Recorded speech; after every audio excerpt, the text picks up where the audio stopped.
ఇది ₹2 బిళ్ళ అండి.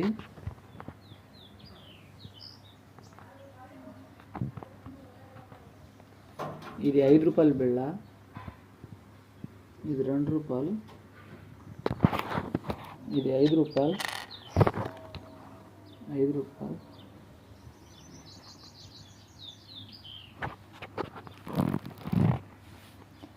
ఇది 10 పైసల బిళ్ళ. ఇది 25 పైసల బిళ్ళ. ఇది 25 పైసలు. ఇది 50 పైసలు.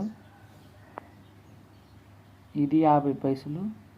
ఇది 50 పైసలు. ₹10. ఇది 25 పైసలు. ₹5, ₹2,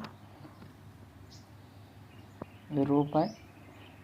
₹5 కనకదుర్గమ్మ మాత. ఇది పాత రూపాయి, పాతకాలం. ఇది కూడా అంతే, పాత రూపాయి. ₹10 బిళ్ళు. ₹5. ఇది ₹2. ₹5, ₹5, ₹5, రూపాయి. ఇది టోటల్.